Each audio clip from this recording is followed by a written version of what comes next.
Hello ಗೆಳೆಯರೇ, welcome back P K Kannada channel. ಸ್ನೇಹಿತರೆ, ನಿಮ್ಗೇನಾದರೂ ಮದುವೆ ಆಗೋದಕ್ಕೆ ಹುಡುಗಿಯರು ಬೇಕಾಗಿದ್ದಾರಾ ಅಥವಾ ಸುಮಾರು ವರ್ಷಗಳಿಂದ ಹೆಣ್ಣು ಹುಡುಕಾಟ ಮಾಡಿ ಸಾಕಾಗಿದೆಯಾ?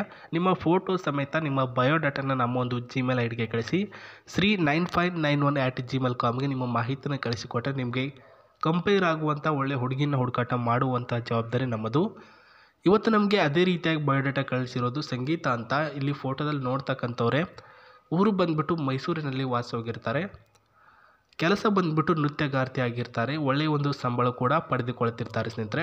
ಆ್ಯಂಡ್ ಸಂಬಳ ಅಂತಂದರೆ ಒಂದು 10ರಿಂದ ಒಂದು 12,000 ಒಳಗಡೆ ಇದೆ ಅಂತ ಹೇಳಿರೋ ಸ್ನೇಹಿತರೆ. ಸಾಕಲ್ವ, ಒಂದು ಹೆಣ್ಮಕ್ಳ ಜೀವನ ಅಷ್ಟು ದುಡಿತಿದ್ದಾರೆ ಅಂತಂದಮೇಲೆ, ದುಡಿಯೋದೇ ಹೆಚ್ಚು ಅಂಥದ್ರಲ್ಲಿ ಇಂಥ ದುಡ್ಡು ಹೆಚ್ಚಿದೆ ಅಂತಂದಮೇಲೆ ಅದು ಕೂಡ ಒಳ್ಳೆಯದೇ.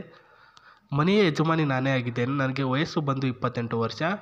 ಮನೆಯ ಶುಭ ಸಮಾರಂಭದ ಆಸೆಯಾಗಿದೆ. ಒಗ್ಗಟ್ಟಿನಲ್ಲಿ ನಮ್ಮ ಒಂದು ಕುಟುಂಬ ನಡ್ಕೊಂಡು ಹೋಗ್ತಿದೆ ಅಂತ ಹೇಳಿದ್ದಾರೆ ಸ್ನೇಹಿತರೆ. ಅಂದರೆ ಮನೆಯಲ್ಲಿ 5 ವರ್ಷಗಳಿಂದ ಯಾವುದೇ ರೀತಿಯಲ್ಲಿ ಫಂಕ್ಷನ್ನು, ಕಾರ್ಯಕ್ರಮ, ಶುಭ ಸಮಾರಂಭ ಏನು ಕೂಡ ಆಗಿಲ್ಲ.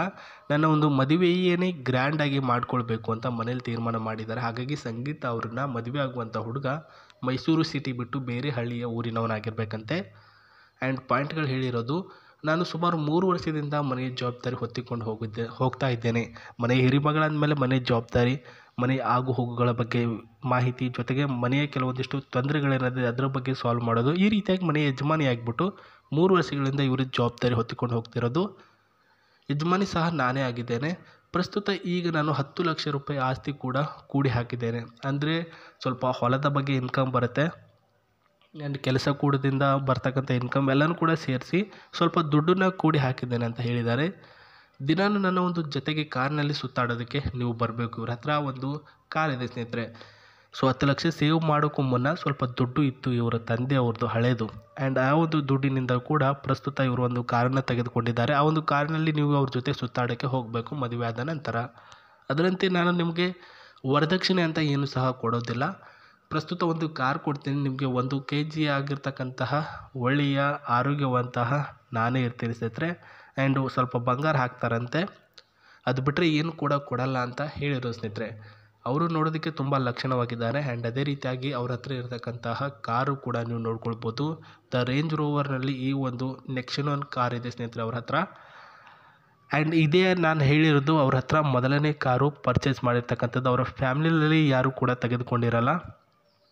ಪ್ರಸ್ತುತ ಇವರೇ ತೆಗೆದುಕೊಂಡಿರ್ತಾರೆ ಸ್ನೇಹಿತರೆ. ಆ್ಯಂಡ್ ಇದರ ಫ್ಯೂಚರ್ಸು, ಇದರ ಕಲರಿಂಗು ಎಲ್ಲ ಕೂಡ ನೋಡ್ಕೊಳ್ಳಿ. ನನಗೆ ಇದರ ಬಗ್ಗೆ ಐಡಿಯಾ ಇಲ್ಲ. ನಾನು ಅವರ ಕುಟುಂಬದ ಮಾಹಿತಿ ಹೇಳ್ತೀನಿ ಸ್ನೇಹಿತರೆ. ಹೇಗೆ ಮನೆ ಯಜಮಾನ್ರಿ ಆದರು ಅಂದರೆ, ಅವರ ಅಣ್ಣನವರು ಒಬ್ಬರು ಕೆಲಸಕ್ಕೆ ಅಂತ ಬೆಂಗಳೂರಿಗೆ ಹೋಗಿರ್ತಾರೆ.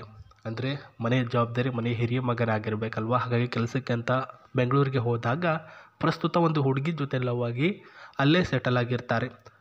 ಇವಾಗ ಇವರು ಮನೆಗೆ ಬಾ ಕರ್ಕೊಂಡು ಅಂತ ಏನಾದರೂ ಕೇಳಿದ್ರೆ ಪ್ರಸ್ತುತ ನನಗೆ ಆಸ್ತಿಯಲ್ಲಿ ಭಾಗ ಮಾಡಿಕೊಡ್ಬೇಕು ಅಂದ್ರೇ ಬರ್ತೀನಿ ಅಂತ ಇವರು ಹೇಳ್ತಿದ್ದಾರಂತೆ ಅವರ ಬ್ರದರು. ಹಾಗಾಗಿನೇ ನೀನು ಬರೋದೇ ಬೇಡ, ಅಲ್ಲೇ ಇದ್ಬಿಡು ಅಂತ ಅವ್ರನ್ನ ಅಲ್ಲೇ ಇರಿಸ್ಬಿಟ್ಟು ಇವಾಗ ಮನೆಯ ಜವಾಬ್ದಾರಿ ಇವರೇ ತೆಗೆದುಕೊಂಡಿದ್ದಾರೆ. ಹಾಗಾಗಿ ಅವರ ಒಂದು ಮದುವೆ ಆಗಿಬಿಟ್ರೆ ಆರಾಮಾಗಿ ಗಂಡನ್ನು ಅಲ್ಲೇ ತೆಗೆದುಕೊಂಡು ಅವರು ಇರ್ತಕ್ಕಂಥ ಊರಿನಲ್ಲೇ ಇದ್ಕೊಂಡು ಆ ಒಂದು ಗಂಡನ ಮನೆ ಜವಾಬ್ದಾರಿ ಕೊಟ್ಬಿಟ್ಟು ನೀನೇ ಮನೆ ಹಿರಿಯ ಮಗನ ಸ್ಥಾನದಲ್ಲಿ ನಿಂತ್ಕೊಂಡು ನನ್ನ ಕುಟುಂಬನ ನೋಡ್ಕೊಂಡು ಹೋಗುವ ಅಂತ ಅಂದ್ಬಿಟ್ಟು ಇವಾಗ ಗಂಡನ ಹುಡುಕಾಟ ಮಾಡ್ತಿದ್ದಾರೆ.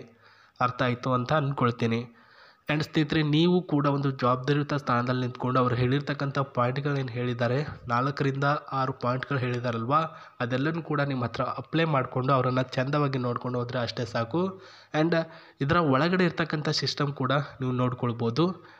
ಈ ಒಂದು ಸ್ಟೀರಿಂಗ್ ಸಿಸ್ಟಮ್ ಬಂದುಬಿಟ್ಟು ಅಪ್ ಟು ಕಂಟ್ರೋಲರ್ ಆಗಿರ್ತಕ್ಕಂಥ ಸ್ಪೇಸ್ನಲ್ಲಿ ಕೊಟ್ಟಿದ್ದಾರೆ ಸ್ನೇಹಿತರೆ. ಕಾರ್ ಏನಾದರೂ 200 ಕಿಲೋಮೀಟ್ರಲ್ಲಿ 200 ಸ್ಪೀಡ್ನಲ್ಲಿ ಏನಾದರೂ ಹೋದರೆ ಅಪ್ ಟು ಈ ಒಂದು ಸ್ಟೇರಿಂಗ್ ಬಂದುಬಿಟ್ಟು ಕಂಟ್ರೋಲ್ಗೆ ಸಿಗಲ್ಲ. ಸೊ ಕಂಟ್ರೋಲ್ ಸಿಗುವಂತಹ ಸಿಸ್ಟಮ್ ಕೂಡ ಇದರಲ್ಲಿ ಆ್ಯಡ್ ಮಾಡಿದ್ದಾರೆ. ಅದು ಬಂದುಬಿಟ್ಟು ಬೆಸ್ಟ್ ಆಫ್ ಬೆಸ್ಟು. ಆ್ಯಂಡ್ ಮೈಲೇಜಿಂಗ್ ವಿಚಾರಕ್ಕೆ ಬರೋದಾದರೆ S31 ಈ ಒಂದು ಲೀಟ್ರಿಗೆ 31 ಕಿಲೋಮೀಟ್ರ್ವರೆಗೂ ಹೋಗುತ್ತೆ. ಇವಾಗ ಬಂದುಬಿಟ್ಟು ಡೀಸೆಲ್ ಪೆಟ್ರೋಲ್ ರೇಟು ಕೂಡ ಎಲ್ಲನೂ ಕೂಡ ಹೆಚ್ಚಿಗೆ ಕೂಡ ಆಗಿದೆ. ಆ್ಯಂಡ್ ಈ ಒಂದು ಗೇರಿನ ಸಿಸ್ಟಮ್ ಆಗಿರಲಿ, ಜೊತೆಗೆ ಈ ಒಂದು TVS ಸಿಸ್ಟಮ್ ಆಗಿರಲಿ, ಬ್ಯಾಕ್ ಸೈಡಲ್ಲಿ ಕ್ಯಾಮ್ರಾ ಕೂಡ ಅಳವಡಿಸಿದ್ದಾರೆ. ಕೆಲವೊಂದಿಷ್ಟು ಕಾರ್ಗಳಿಗೆ ಇರುತ್ತೆ ಆ್ಯಂಡ್ ಕೆಲವೊಂದಿಷ್ಟು ಕಾರ್ಗಳಿಗೆ ಇರಲ್ಲ ಸ್ನೇಹಿತರೆ. ಆ್ಯಂಡ್ ಟೈರ್ ಕೂಡ ಅಷ್ಟೇ ಕಂಫರ್ಟೇಬಲ್ ಆಗಿ ಹೈಜೆನಿಕ್ಕಾಗಿ 100% ಟೈರ್ ಕೂಡ ಇದೆ ಸ್ನೇಹಿತರೆ. ಇನ್ನು ಗ್ಲಾಸಸ್ ಬಂದುಬಿಟ್ಟು 1.8 ಇಂಚಸ್ನ ಒಂದು ಗ್ಲಾಸಸ್ ಕೂಡ ಇದೆ ಸ್ನೇಹಿತರೆ.